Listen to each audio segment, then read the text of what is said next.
Meu nome é Vitória Cavalcante e tenho 29 anos. No último dia de Ação de Graças, meu pai se levantou na frente de 30 parentes e me deu um castigo, como se eu fosse uma criança desobediente, só porque ousei perguntar o que minha avó havia deixado para mim em seu testamento. A sala inteira caiu na risada. Meu rosto queimou tanto que eu podia sentir a pulsação nos meus dentes. Mas olhei bem no fundo dos olhos dele e disse apenas uma palavra: tudo bem. Na manhã seguinte, ele bateu na porta do meu quarto com um sorriso de deboche. Finalmente aprendeu o seu lugar, disse ele. Foi então que viu o quarto vazio, sem roupas, sem mala, sem mim. Antes que ele pudesse discar meu número, a campainha tocou, era o advogado da família no portão, tremendo, segurando uma pasta cheia de documentos que meu pai nem imaginava que existiam. Senhor Ricardo, disse ele, o que o senhor fez? Deixe-me levar você de volta a setembro passado amanhã em que minha avó morreu, e a primeira peça do dominó caiu. Minha avó, Eleonora Cavalcante, faleceu em uma manhã de terça-feira no Hospital Samaritano, em São Paulo. Ela tinha 87 anos. Recebi a ligação da minha mãe às 6h14 da manhã. Lembro da hora exata porque eu já estava acordada em minha prancheta de desenho no meu estúdio de 40 metros quadrados na Vila Madalena, esboçando um jardim de chuva para um cliente do Jardim Europa. A voz da minha mãe estava fina como papel de seda. É a vovó Vitória. Ela se foi. Dirigi os 20 minutos até o hospital em silêncio. Sem rádio, sem podcast.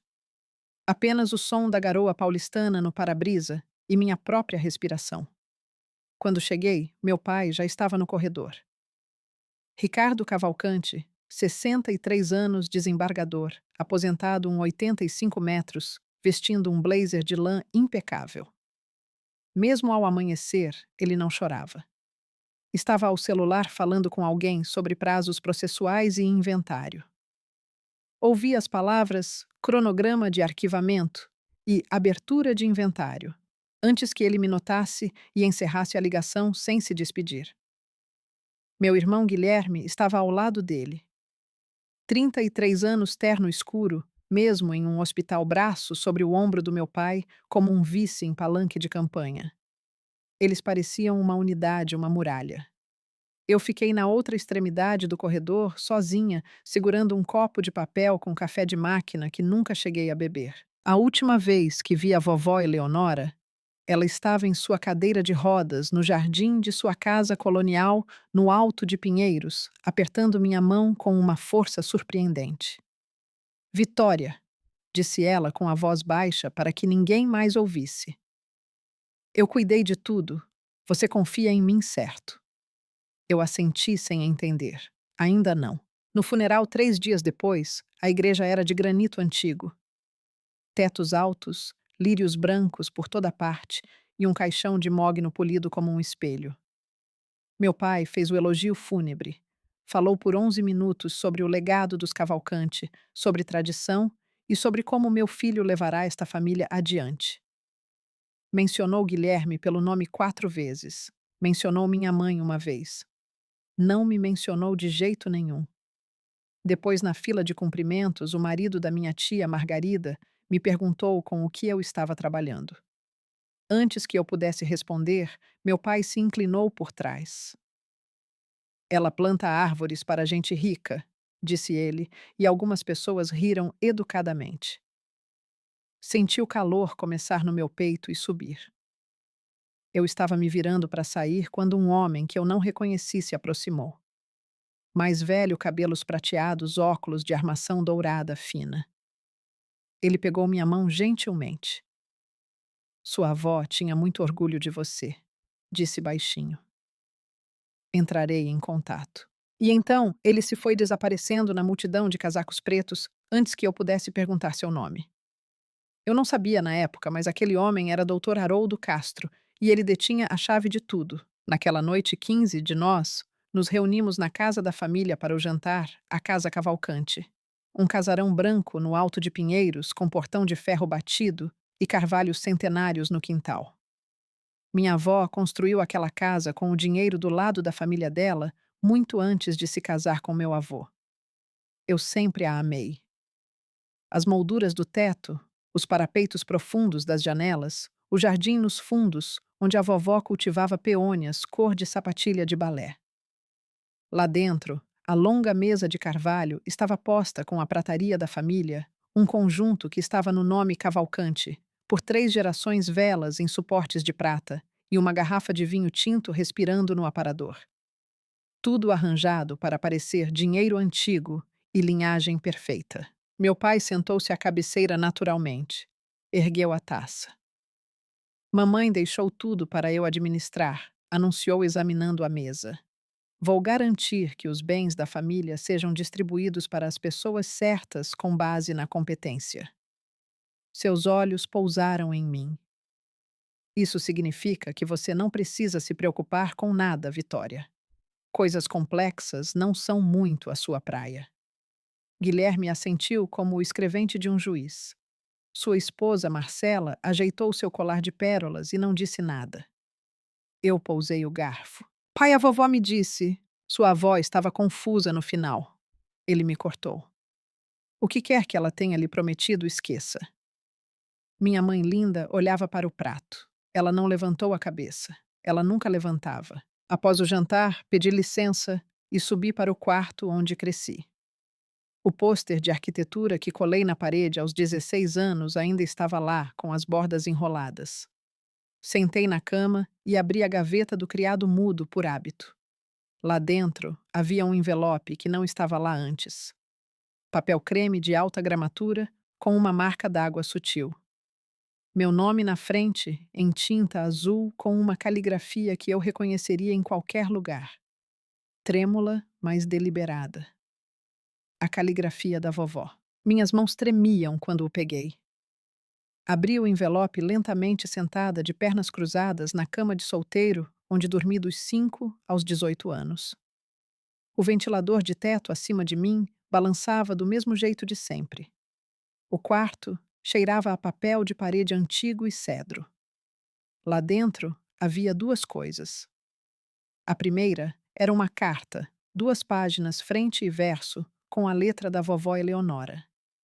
A caneta havia pressionado com força suficiente para deixar sulcos no papel, como se ela quisesse que as palavras fossem permanentes físicas, algo que ninguém pudesse apagar com um clique. A segunda era uma fotocópia parcial, talvez 6 páginas, do que parecia ser um documento mais longo. O cabeçalho dizia: Escritura de fideicomisso irrevogável. Eleonora M. Cavalcante, instituidora. Na metade da primeira página, fotocopiada destacada em amarelo, havia uma única linha beneficiária Vitória Tori Cavalcante. Li a carta com lágrimas escorrendo pelo rosto. Vitória, se você está lendo isso, eu já parti, e seu pai já está fazendo o que eu sabia que ele faria. Sinto muito por não ter conseguido impedi-lo enquanto estava viva. Tentei do meu jeito. Mas homens como seu pai não ouvem as mulheres. Eles só ouvem documentos. O fideicomisso original está com meu advogado Haroldo Castro. O escritório dele fica na Avenida Angélica. A cópia que deixei para você é parcial. Não é suficiente para provar nada sozinha, mas é o suficiente para você saber que estou dizendo a verdade. Não mostre isso a ninguém. Nem ao seu pai, nem ao Guilherme, nem mesmo à sua mãe. Eu amo a Linda, mas ela vai contar ao Ricardo. Espere pelo momento certo e o Haroldo saberá o que fazer. Você sempre foi minha arquiteta Vitória, aquela que constrói. Não deixe que eles te destruam. Com todo o meu amor, vovó. Dobrei a carta de volta no envelope e a pressionei contra o peito. A fotocópia estava incompleta. Eu não podia usá-la como prova. Eu não tinha um advogado. Não sabia quem era Haroldo Castro, além de um nome e um endereço. E minha avó estava enterrada há apenas 48 horas. Mas pela primeira vez em anos, senti algo além de insignificância. Senti que alguém acreditava em mim, sempre acreditou e tinha colocado isso por escrito. Dirigi de volta para o meu apartamento na manhã seguinte sem me despedir. Ninguém notou, ou se notaram. Ninguém ligou. Meu estúdio estava exatamente como eu o deixei. Plantas amontoadas em cada parapeito de janela prancheta coberta de papel vegetal. Uma caneca de chá fria de 2 dias atrás ainda perto da pia. Eu amava aquele lugar. Embora fosse pequeno o suficiente para eu tocar as paredes opostas se me esticasse. Era meu o único espaço no mundo onde ninguém me dizia que eu não era o suficiente. Sentei-me ao laptop e pesquisei Haroldo Castro Advogado, São Paulo. Os resultados apareceram imediatamente. Um pequeno escritório na Angélica Prática Individual, especializado em planejamento sucessório e gestão de patrimônio. Uma foto mostrava um homem de cabelos prateados com óculos de armação fina. O homem do funeral. Pairou o dedo sobre o número de telefone. Não liguei. Ainda não. Porque havia uma parte de mim, a parte que meu pai treinou desde a infância, que sussurrava: e se a vovó realmente estivesse confusa? E se isso não for nada? E se você ligar e descobrir que a única pessoa que acreditou em você era apenas uma velha doente que não sabia o que estava assinando? Eu não estava pronta para arriscar isso. Ainda não. Em vez disso, voltei ao trabalho. Um escritório de paisagismo nos jardins tinha um prazo em 2 semanas, um jardim de cobertura para um novo empreendimento de luxo. Eu precisava do pagamento. Ainda carregava R$ 38.000 em dívidas do FIES, R$ 420 por mês do único ano de direito que cursei antes de desistir para seguir design. O ano em que meu pai disse que eu traía a família.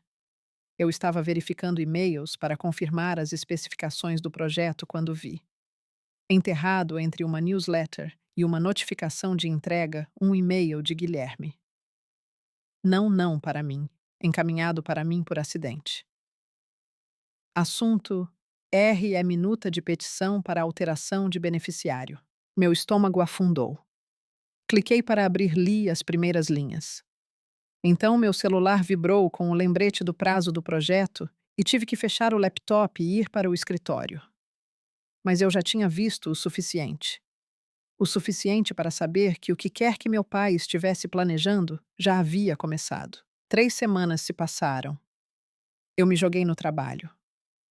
O projeto do jardim de cobertura consumia dias de 16 horas, e eu permitia isso porque o foco era mais fácil do que o medo. Mas o e-mail estava na minha caixa de entrada como uma farpa sob a pele. Eu não o tinha aberto novamente. Não tinha certeza se queria. Então minha mãe ligou. Vitória, seu pai, quer a família toda reunida para o feriado. A voz dela tinha aquela fragilidade particular de quando estava transmitindo as ordens de Ricardo Cavalcante, fingindo que eram convites. Ele diz que quer consertar as coisas. Quase ri. Meu pai nunca consertou nada na vida. Ele quebrava as coisas e depois dizia que a culpa era sua por ser quebrável. Vou pensar, mãe. Por favor, filha. Ele está tentando. Disse que avisaria e desliguei.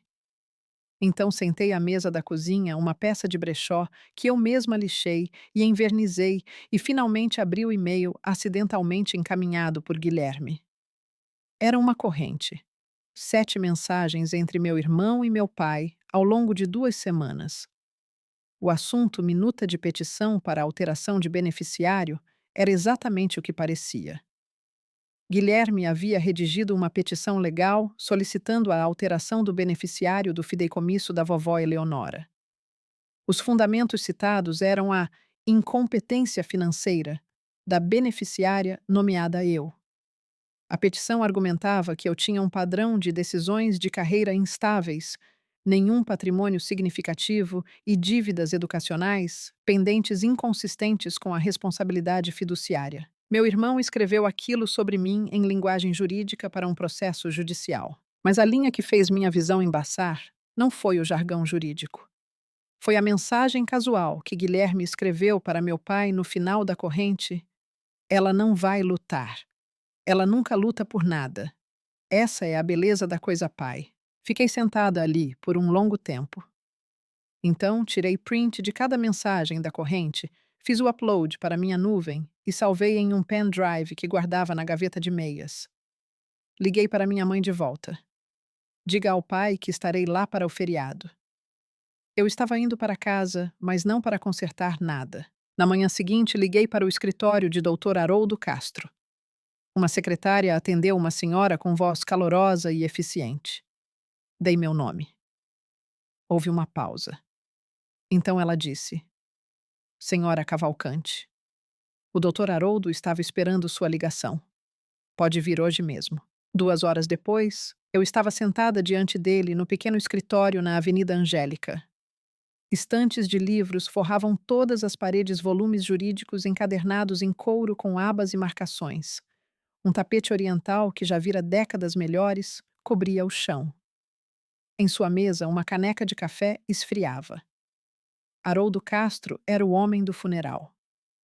O mesmo cabelo prateado, os mesmos óculos dourados, a mesma calma medida. Parecia um homem que passara a carreira escolhendo as palavras com precisão cirúrgica. Sua avó me contratou há 20 anos, disse ele. Eu redigi o testamento original, o testamento vital, e há 8 anos, após uma conversa que a perturbou profundamente, ela me pediu para criar um fideicomisso irrevogável com você como única beneficiária. Ele abriu uma pasta de couro e deslizou um documento pela mesa. O original. Papel creme grosso, o selo vermelho do cartório. Assinaturas no final. 620 mil reais em um fundo gerido pelo Banco do Brasil, disse ele. Irrevogável significa que seu pai, como administrador, não pode alterar o beneficiário. Qualquer petição para isso exige ou seu consentimento por escrito ou uma decisão judicial baseada em evidências de incapacidade mental da instituidora no momento da assinatura. Ele fez uma pausa. Sua avó antecipou isso. Ela fez com que seu médico, Dr. Margolis, realizasse uma avaliação cognitiva na mesma semana em que assinou. Os resultados estão no arquivo. Ela estava plenamente capaz. Exalei. Foi a primeira respiração completa que dei em semanas. Tem mais, disse Castro. Seu pai entrou com uma petição há 3 semanas solicitando a alteração do beneficiário. Ele listou o Guilherme. Disse ao tribunal que não conseguiu localizá-la para obter o consentimento. A mandíbula do velho advogado ficou rígida. Nós dois sabemos que isso não é verdade. Mostrei a ele a corrente de e-mails. Ele leu sem expressão, depois olhou para cima. Isso é prova de quebra deliberada de dever fiduciário. Se você quiser lutar contra isso, tem tudo o que precisa. Eu quero lutar. Ele assentiu. Então disse quase como um pensamento tardio. Tem mais uma coisa. Vitória. Sua avó também lhe deixou a casa em Ilhabela. Está incluída no fideicomisso. Não acho que seu pai saiba disso. Ele nunca leu o documento completo. Fiquei olhando para ele. A casa de Ilhabela, o chalé de madeira onde a vovó me levava todo verão, onde sentávamos na varanda para ver o mar ficar dourado no pôr do sol. Ela me disse uma vez que era seu lugar favorito no mundo. Ela a deixou para mim. Haroldo Castro me olhou por cima dos óculos. Sua avó sabia exatamente o que aconteceria depois que ela partisse e passou os últimos 8 anos garantindo que você estivesse protegida. Ele fechou a pasta. A questão é quando você quer usar isso. No feriado, eu disse. Ele convidou a família toda 30 pessoas. Castro me estudou por um longo momento. Então deu um único e lento aceno de cabeça. Na quarta-feira, antes do feriado, arrumei uma mala pequena, uma muda de roupa. Meu casaco de lã, bege, a coisa mais bonita que eu tinha comprada em um brechó na Vila Madalena, uma escova de dentes e uma pasta parda grossa com cópias autenticadas. Os originais ficaram com Castro. Tínhamos concordado com isso. Ele manteria o conjunto mestre no cofre do escritório e eu levaria as cópias carimbadas. Os originais eram para o tribunal. As cópias eram para a família. Dirigi em direção ao Alto de Pinheiros. As folhas estavam secas pelo outono e o céu tinha aquele cinza paulistano que não decidia entre a garoa e a resignação. A casa Cavalcante apareceu entre as árvores, como sempre fachada colonial branca, portão de ferro, os carvalhos antigos de guarda. Por fora, parecia um cartão postal. É assim que uma boa família deve ser. Esse era o ponto. Minha mãe me recebeu na porta. Ela me abraçou um pouco demais, do jeito que fazia quando queria dizer algo, mas não conseguia. Seu pai está no escritório, murmurou. Ele está de mau humor. Levei minha mala para cima para o meu antigo quarto. O pôster de arquitetura, a cama de solteiro, a gaveta do criado mudo, agora vazia. Eu tinha pegado o envelope da última vez. Lá de baixo, ouvi a voz de Guilherme, depois a risada brilhante e performática de Marcela, o tilintar de uma taça de vinho. Ajoelhei-me e deslizei a pasta parda para baixo do colchão. Depois, fui até a janela. O jardim dos fundos, os canteiros da vovó estava coberto de mato e cinzento. Ninguém cuidava dele desde que ela ficou doente demais para se ajoelhar. A visão daquilo apertou minha garganta. Pressionei a palma da mão contra o vidro frio e sussurrei para ninguém. Estou aqui, vovó. Lá embaixo, o cabernet já estava aberto. A lareira estalava e meu pai não se levantou quando entrei. Olhou para mim de sua poltrona de couro e disse: Ah, você veio. Guilherme estava no sofá, ao lado de Marcela, girando o vinho. Olhou para o meu casaco de brechó e disse: Ainda não trocou o carro, hein, Vitória? Sorri. Sentei-me e não disse nada. Amanhã 30 parentes encheriam esta casa. Meu pai organizara o maior feriado da história da família Cavalcante, muito maior do que o habitual. Eu ainda não sabia o porquê, mas uma parte de mim suspeitava que Ricardo Cavalcante nunca fazia nada sem plateia. Na manhã do feriado, a casa encheu como um teatro antes do espetáculo. Carros ocupavam a rua às 10 horas. Tia Margarida e tio Donato, que vieram do interior, os primos de Campinas, a tia-avó Judite, que veio de voo do Rio. Ao meio-dia, havia 32 pessoas na casa Cavalcante e o barulho era algo vivo. Risadas tilintar de copos crianças correndo pelos corredores, o timer do forno apitando. Ajudei na cozinha porque ninguém me pediu para fazer mais nada. Linda e Marcela sentavam-se no balcão tomando chá enquanto eu picava o salsão para o recheio. Parecia o certo. A divisão de trabalho da família não mudava desde que eu tinha 12 anos. Às 16 horas, sentamos para comer. A longa mesa de carvalho na sala de jantar acomodava 18 pessoas. O restante foi para uma mesa dobrável na sala de estar adjacente. Fui colocada na mesa dobrável entre meu primo de segundo grau de 9 anos, Oliver, e uma cadeira vazia. Meu pai levantou-se à cabeceira da mesa principal, o lustre de cristal acima dele. A toalha de linho branca, como uma bandeira de rendição, a prataria da família brilhando sob a luz das velas. Ergueu sua taça de tinto. Este feriado é especial, disse ele com sua voz de tribunal, aquela que enchia salas e encerrava argumentos. Perdemos a mamãe este ano, mas a família Cavalcante permanece. E sinto muito orgulho do meu filho Guilherme, que acaba de vencer o maior caso de sua carreira. Ele se virou para Guilherme. A você, meu filho. Aplausos. Guilherme aceitou com modéstia praticada. Do lado da mesa dobrável, minha tia Margarida gritou. E a Vitória, alguma boa notícia querida. Abri a boca. A Vitória ainda está se encontrando, disse meu pai sem olhar para mim. Ela é criativa, temos que admitir. Uma onda de risadas educadas. Mas toda a família precisa de alguém para nos lembrar de não pegarmos o caminho errado certo, Vitória. O riso rolou pelas duas mesas como uma onda, que eu fiquei ali, absorvendo-o como fazia desde criança. Coluna reta, rosto neutro, mãos no colo. Oliver, o menino de 9 anos ao meu lado, olhou para cima e sussurrou: Você está bem. Assenti e lhe entreguei um pãozinho. Depois que os pratos foram retirados e o vinho do Porto começou a circular, meu pai levantou-se novamente.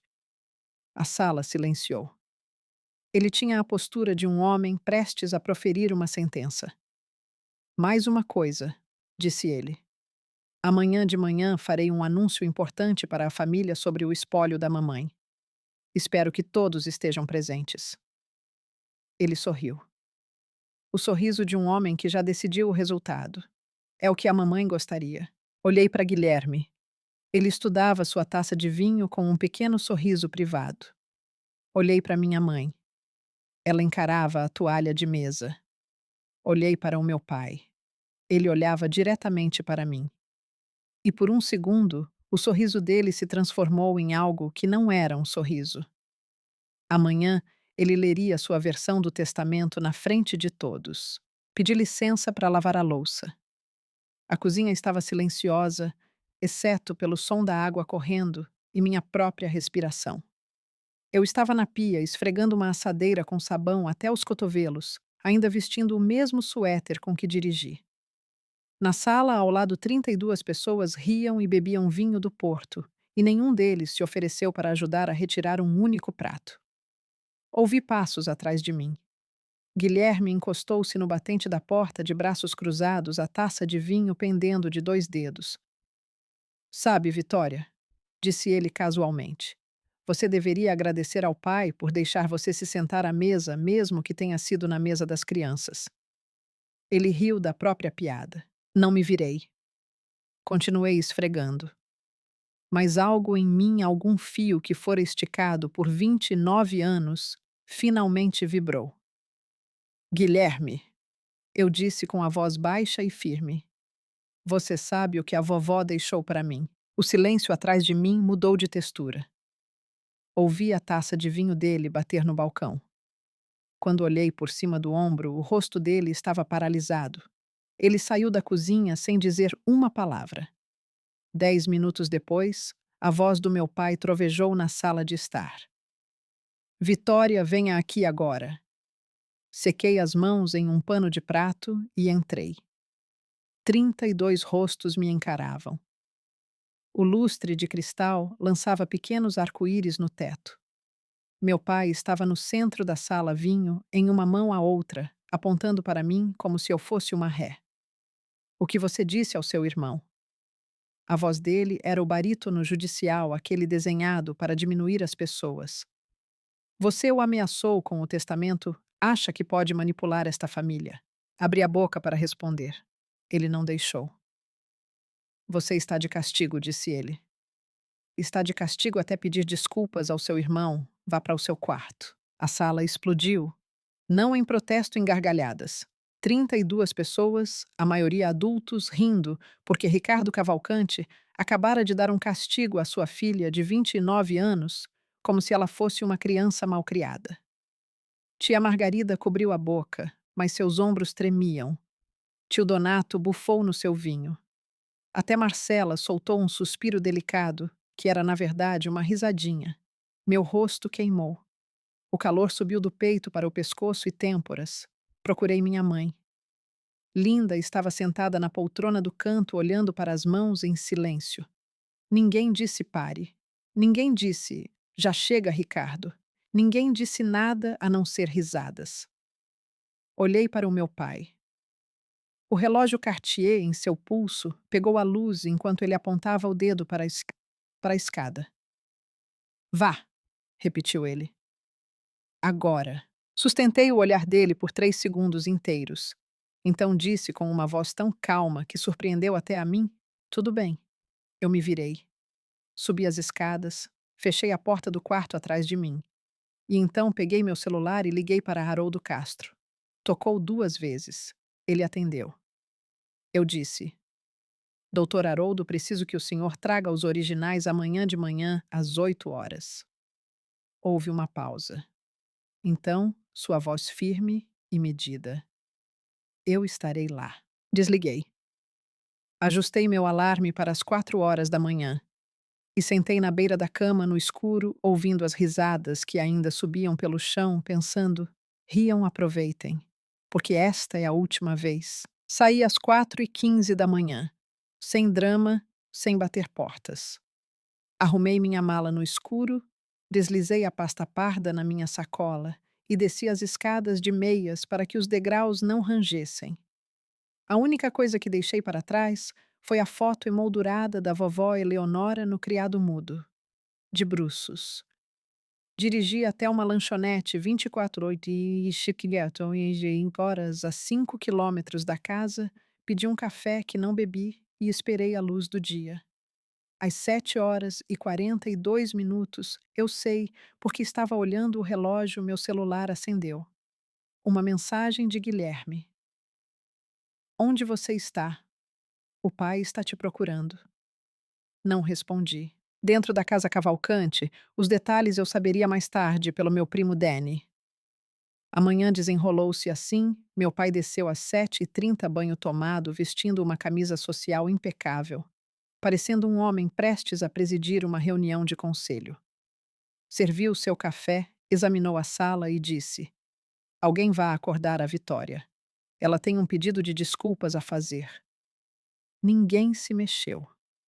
Não porque estivessem me defendendo, mas porque ninguém queria lidar com aquilo. O próprio Ricardo subiu as escadas. Bateu 2 vezes sua batida judicial. Vitória amanheceu. Está pronta para pedir desculpas ao seu irmão. Silêncio. Ele abriu a porta. A cama estava arrumada, o armário aberto e vazio. As gavetas limpas. O quarto não continha nada de mim exceto a fotografia da vovó de bruços no criado mudo como um ponto final. Danny me contou, depois que meu pai ficou parado naquela porta por 10 segundos inteiros, antes que sua expressão mudasse. Confusão primeiro, depois algo mais sombrio. Ele desceu as escadas lentamente. A Vitória foi embora. Anunciou aos parentes que ainda tomavam café. A voz era plana, controlada. Ela fugiu no meio da noite como uma covarde. Guilherme olhou do seu laptop e sorriu. Bem, disse ele, isso resolve as coisas. Meu pai assentiu. Certamente resolve.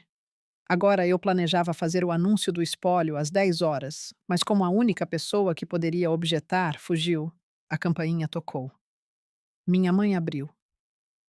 E lá no portão de terno cinza, com uma pasta de couro marrom e uma expressão de tempestade iminente, estava Haroldo Castro. Sou Haroldo Castro, disse ele, advogado de Eleonora Cavalcante. Preciso falar com a família inteira, agora mesmo. A sala de jantar silenciou em etapas. Primeiro a conversa perto da porta, depois uma onda de silêncio espalhando-se mesa por mesa, até que as crianças parassem de se mexer. Haroldo Castro entrou na sala como um homem entra em um tribunal sem pressa, deliberado e completamente certo de sua autoridade. Colocou sua pasta de couro sobre a mesa de jantar, bem em cima da toalha de linho, e a abriu sem se sentar. Suas mãos me contaram. Tinham um tremor visível, não de nervosismo, de raiva. Meu pai levantou-se da cabeceira. Era mais alto que Castro, mais corpulento. Usou cada centímetro disso. Haroldo, você não foi convidado. Esta é minha casa. Castro olhou para ele. Esta é a casa que Eleonora Cavalcante construiu com o dinheiro da família dela, senhor Ricardo. E estou aqui porque tenho uma obrigação legal, um dever fiduciário, com a beneficiária do fideicomisso dela. A Vitória não tem direitos a... A Vitória é a única beneficiária nomeada de um fideicomisso irrevogável executado há 8 anos.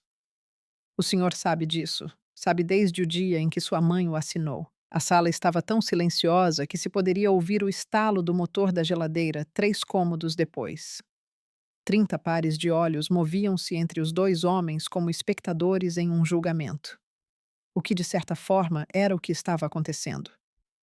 A mandíbula de Ricardo travou. Minha mãe estava em declínio cognitivo. O que quer que ela tenha assinado, foi assinado na presença de 2 testemunhas independentes e acompanhado por uma avaliação médica confirmando plena capacidade mental. Tenho a documentação aqui. Gostaria que eu a lesse em voz alta, senhor Ricardo, para todos. A pergunta ficou suspensa no ar. Tia Margarida se inclinou para a frente. Tio Donato largou a xícara de café. Até as crianças silenciaram. Ricardo Cavalcante olhou para si a pasta nas mãos de Castro como um homem olha para uma arma carregada apontada para o peito. Então endireitou os ombros e disse muito baixinho: Saia da minha casa. Senhor, disse Castro, o que o senhor fez? O que aconteceu a seguir é algo que repeti na minha mente 100 vezes, porque foi o momento em que a máscara finalmente rachou. Não lentamente, mas em uma divisão súbita e feia bem no centro. Meu pai deu um passo em direção a Castro. Eu disse para sair.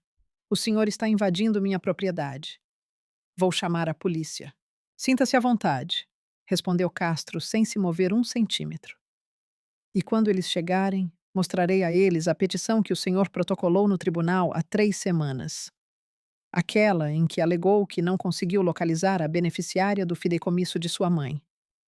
Ele fez uma pausa.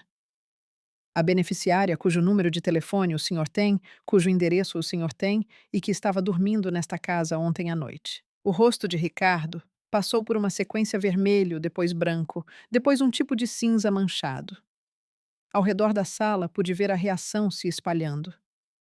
Margarida pressionando a mão contra a boca. O senho de tio Donato franzindo. Primos trocando olhares. Foi quando Guilherme se levantou.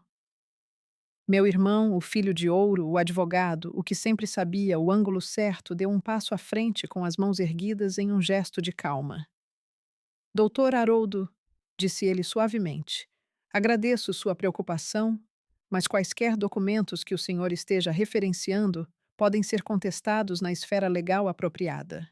O senhor redigiu a petição, não foi doutor Guilherme? Castro virou-se para encará-lo. Sua voz era baixa, precisa cirúrgica. O senhor preparou um documento para alterar o beneficiário de um fideicomisso irrevogável em nome de seu pai, que também é o administrador. Eu tenho os e-mails. A compostura de Guilherme não se quebrou. Ela evaporou. Em um momento, ele era um advogado confiante no outro, era um homem cuja boca ficou entreaberta e cujos olhos saltaram involuntariamente e inequivocamente para o pai. Pai, disse ele num sussurro. Precisamos conversar em particular. Ricardo nem olhou para ele. Não, não tenho nada a esconder. Tia Margarida levantou-se. Sua voz carregava a autoridade de uma mulher que assistira a uma família mentir para si mesma por décadas e finalmente tivera o bastante. Ricardo, disse ela, deixe o homem falar. Um murmúrio de concordância percorreu a sala não alto, mas presente como as primeiras rachaduras em um lago congelado, antes de toda a superfície ceder. Meu pai olhou ao redor e viu talvez pela primeira vez que a plateia que ele reunira para sua própria performance não estava mais do seu lado. Isso é absurdo, disse ele. Mas sua voz perdera a ressonância de tribunal. Parecia menor, mais fina. Meu pai fez o que sempre fez. Quando sente o chão tremer, ele escala o conflito. Todos me ouçam. Ergueu as 2 mãos. Este homem apontou o dedo para Castro. Foi contratado pela minha mãe anos atrás, quando ela já estava senil. Ele tem enchido a cabeça da Vitória com fantasias. Isso é um assunto de família. Ricardo. A voz de Castro cortou como uma lâmina. Servi sua mãe por 20 anos. Não sou um estranho e estou aqui porque o senhor violou os termos de um instrumento jurídico que jurou como administrador defender. Fora! A voz do meu pai falhou. Apontou para Sípora. Saia desta casa agora mesmo, ou eu juro por Deus que mando prendê-lo. Castro olhou para ele por um longo momento. Então fechou sua pasta com um clique deliberado. A colocou debaixo do braço e a sentiu não em derrota, mas em reconhecimento como um jogador de xadrez, reconhecendo as próximas 3 jogadas. Eu sairei, disse calmamente, mas estarei de volta às 14 horas para a leitura formal do espólio de Eleonora Cavalcante que o senhor mesmo agendou. Está no seu calendário. Ele fez uma pausa na porta. E não virei sozinho. A porta da frente fechou com um clique suave. Meu pai virou-se para a sala. 30 rostos, alguns confusos, alguns desconfortáveis, alguns, como Margarida e Danny, abertamente céticos. Ele alisou a camisa, ajeitou o relógio e recompôs sua postura. Sinto muito que tenham visto isso, disse ele. A Vitória contratou um advogado de fundo de quintal para causar problemas. É o que ela faz. Foge da responsabilidade e causa o caos à distância. Balançou a cabeça com tristeza ensaiada. Esta tarde, lerei o testamento da mamãe adequadamente e tudo ficará claro. Eu prometo. Guilherme, que estivera congelado, sentou-se novamente e puxou o laptop para o colo. Seus dedos moviam-se rápido, deletando algo e-mails como eu descobriria mais tarde. A sala exalou. As pessoas voltaram aos cafés, conversas e crianças. A crise fora adiada. Ricardo Cavalcante ainda estava no controle. Ou era o que ele acreditava. Era um meio-dia, 2 horas para o fim. Às 12h30 entrei no escritório de Castro pela última vez antes de tudo mudar. Ele tinha o dossiê completo espalhado na mesa em 4 pilhas arrumadas. Ele me explicou cada ponto como um cirurgião revisando um raio-x. Pilha 1, o fideicomisso irrevogável original. Papel creme selo notarial. Assinatura de Eleonora em tinta azul, firme e deliberada. Ao lado, a carta do Dr. Margolis confirmando a competência cognitiva. Pilha 2, a corrente de e-mails entre Ricardo e Guilherme impressa com metadados completos. As palavras "ela não vai lutar", destacadas em amarelo. Pilha 3, a carta do Banco do Brasil, confirmando meu status como única beneficiária e o saldo intacto de R$ 620 mil. Pilha 4, um documento que eu não tinha visto antes. Castro deslizou-o pela mesa. A escritura da casa no Alto de Pinheiros, eu disse. O casarão? Confirmou Castro. A escritura está no nome de Eleonora desde 1981. Ela comprou a propriedade com herança da mãe dela antes de se casar com seu avô. Ricardo nunca foi o dono. Ele presumiu, como presume a maioria das coisas, que era dele por padrão. Castro bateu no documento. Sob os termos do fideicomisso, com a morte de Eleonora, a propriedade se transfere para a beneficiária nomeada. Fiquei olhando para a escritura. A casa do meu pai. A casa onde ele sentava à cabeceira, onde me dera um castigo na frente de 30 pessoas, onde construíra seu reino de autoridade nunca fora dele. Ele não sabe disso, eu disse. Ele nunca leu o documento completo, confirmou Castro. Leu as 3 primeiras páginas, as que o nomeavam administrador, e parou. Claro que sim. Ricardo Cavalcante nunca precisara ler as letras miúdas. Ele era a lei. Ou assim ele sempre acreditara. Reuni as 4 pilhas na pasta parda. Castro colocou os originais de volta na mala. Eu entro primeiro, disse eu. O senhor vem quando eu sinalizar. Como saberei? O senhor saberá. Apertamos as mãos. Seu aperto era firme, e seus olhos tinham algo que eu não via em nenhum adulto da minha família desde que minha avó morrera a respeito. Às 13h45, dirigi para o Alto de Pinheiros. A garoa parara. Um sol pálido de novembro surgia entre as nuvens, transformando a rua molhada em um espelho.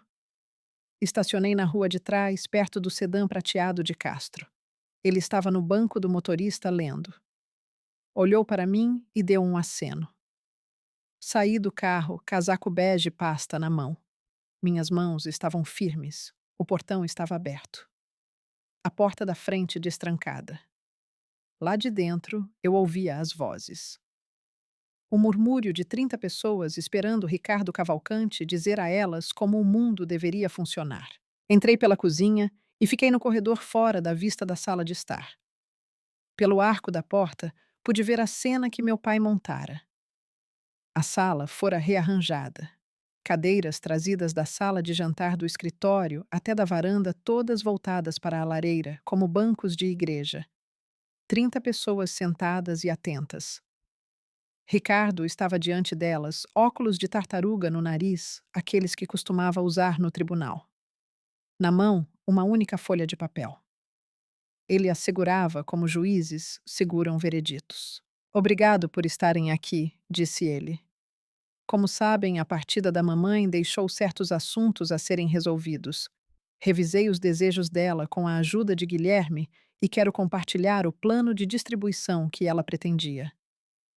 Fez uma pausa para efeito dramático. O patrimônio da família será consolidado sob minha gestão. O fundo educacional de R$ 620 mil será transferido para o Guilherme para a administração da próxima geração. Olhou para cima, checando a plateia.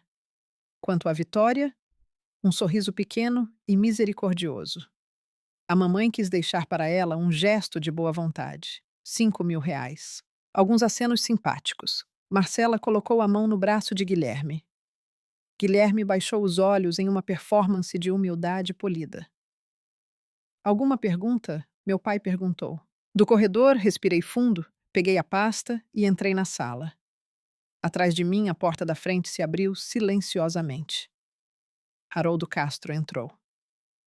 Imagine a cena: você entra em uma sala onde 30 parentes estão sentados. Seu pai acabou de dizer que você vale R$ 5 mil. Ele segura um papel como se fosse um martelo de juiz. E você segura a verdade. Todas as cabeças se viraram, 32 rostos. Meu pai passou pela surpresa e irritação e depois pelo endurecimento da máscara. Bem, disse ele, a filha pródiga retorna. Risadas obrigatórias. Presumi que tivesse fugido de vez. Veio pedir desculpas ao seu irmão. Não, eu disse. Minha voz estava nivelada. Vim ouvir o testamento. O real. Passei por ele pelo seu dedo apontado pela sua cadeira e coloquei a pasta parda na mesa lateral. Castro parou logo atrás de mim. O que é isso? Disse Ricardo. A irritação virando algo feio. Eu lhe disse hoje cedo, saia da minha casa. Virei-me para a sala. Não para o meu pai, mas para as pessoas. Sinto muito interromper, eu disse, mas o que meu pai acabou de ler não é o testamento da minha avó. É um plano de distribuição que ele mesmo escreveu. Esta é a escritura original do fideicomisso irrevogável que Eleonora Cavalcante executou há 8 anos. Foi registrado com seu advogado e verificado pelo Banco do Brasil. Minha avó nomeou uma única beneficiária: eu. Silêncio absoluto. Castro deu um passo à frente, abriu a pasta e ergueu o documento original. Este é o fideicomisso irrevogável de Eleonora Margarida Cavalcante, disse ele. Sua voz projetava-se sem esforço. Começou a ler. A instituidora estabelece este fideicomisso para o benefício exclusivo de sua neta Vitória Cavalcante. Patrimônio à soma de R$ 620 mil depositada.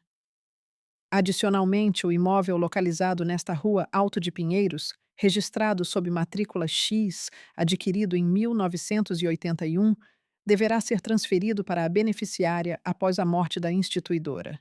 Um suspiro coletivo varreu a sala. A casa. Alguém sussurrou no fundo. Ela deixou a casa para ela. Castro continuou. Como administrador, Ricardo Cavalcante recebeu apenas autoridade administrativa. Ele foi expressamente proibido de alterar o beneficiário ou de dispor de fundos sem o consentimento por escrito da beneficiária. Castro tirou os e-mails impressos. Estes são e-mails entre Ricardo Cavalcante e Guilherme Cavalcante, nos quais Guilherme redigiu a petição fraudulenta e Ricardo a aprovou. Ele leu em voz alta. Ela não vai lutar, ela nunca luta por nada. Essa é a beleza da coisa pai. A sala virou-se para Guilherme. Marcela lentamente retirou seu braço debaixo da mão dele e cruzou os próprios braços. Tia Margarida balançou a cabeça. Dene levantou-se e veio ficar ao meu lado. Ricardo abriu a boca, fechou. Ela estava confusa, disse ele, mas as palavras soavam gastas. A resposta de Castro foi cirúrgica. Apresentou o relatório do Dr. Margolis.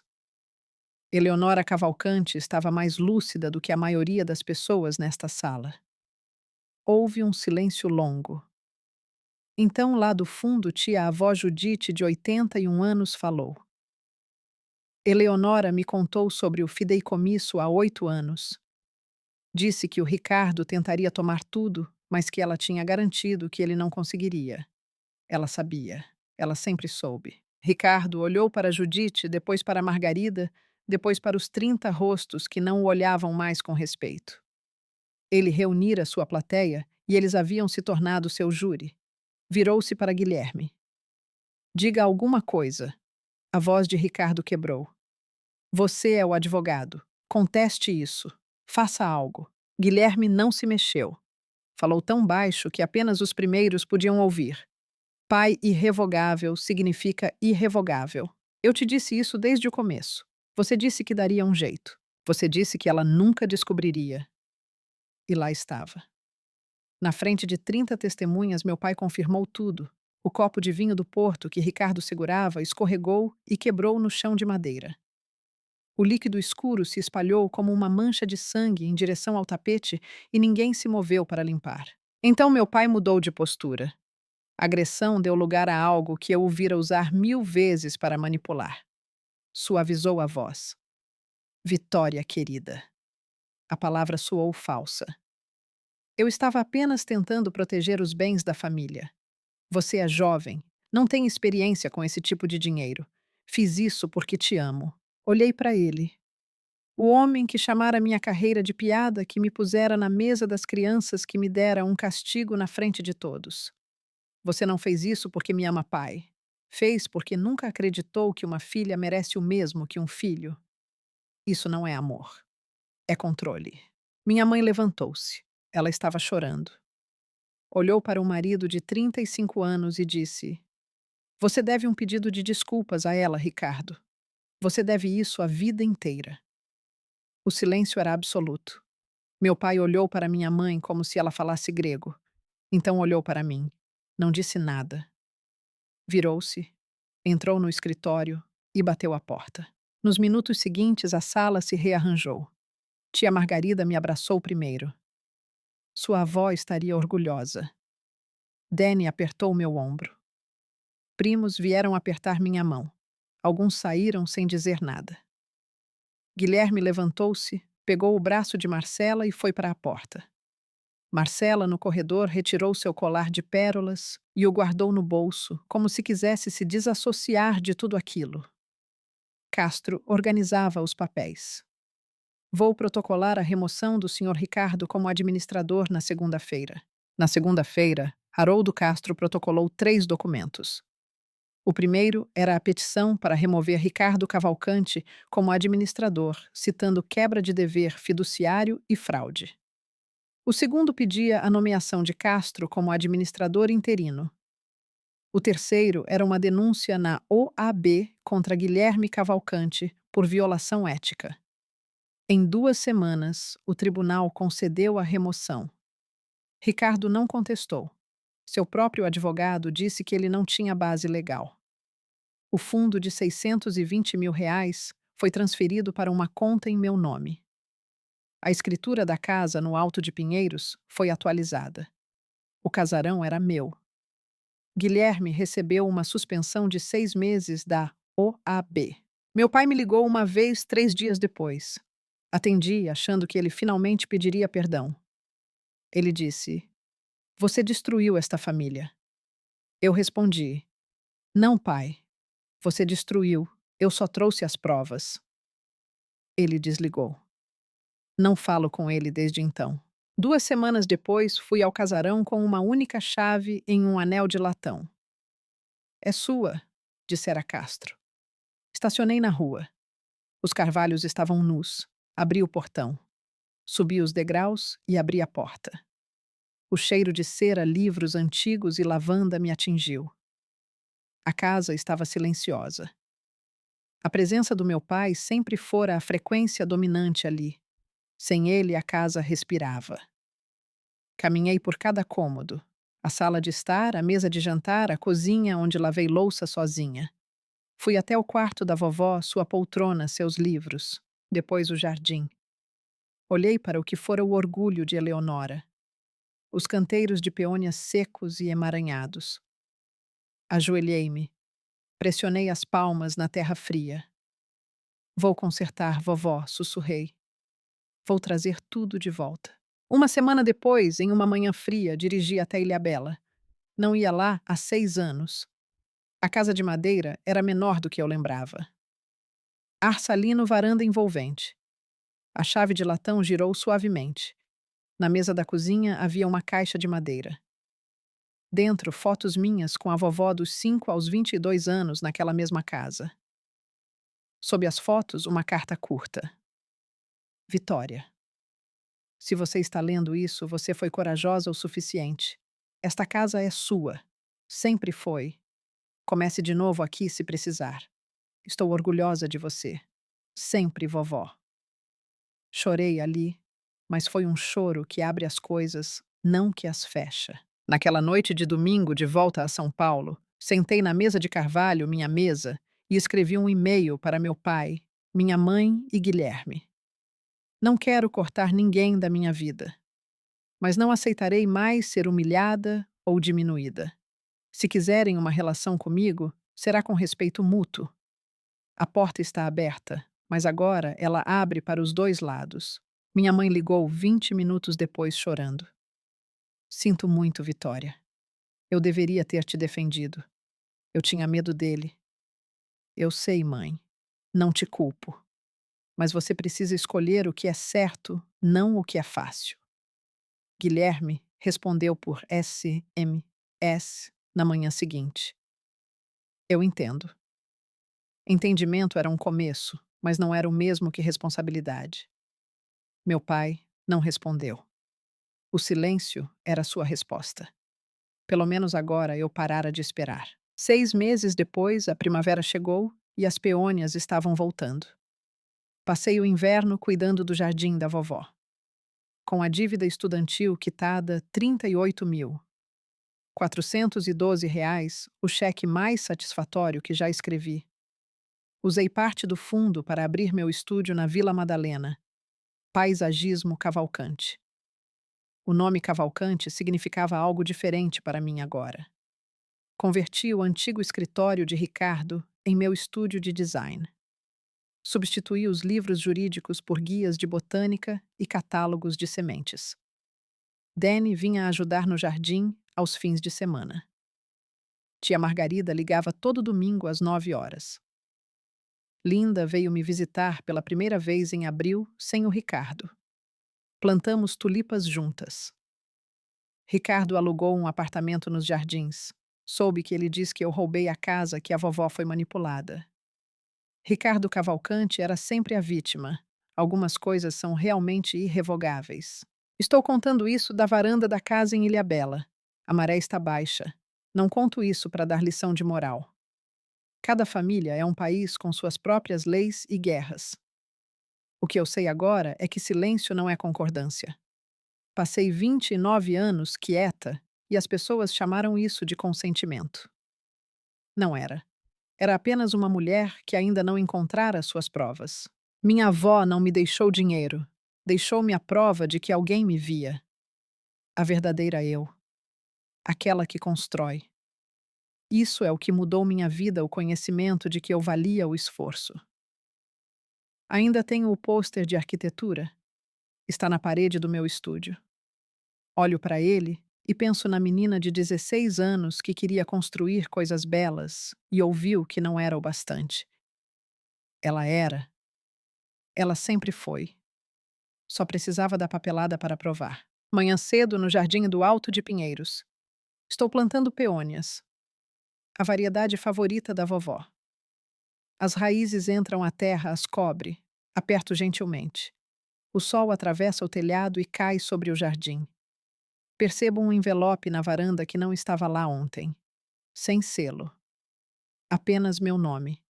A letra da minha mãe desta vez. Sinto muito por nunca ter me levantado. Estou me levantando agora. Mamãe. Guardo a carta no bolso, ao lado da vovó. 2 cartas, 2 mulheres. Uma que planejou o futuro e outra que finalmente o alcançou. Entro em casa, fecho a porta e pela primeira vez em 29 anos sinto que realmente cheguei em casa.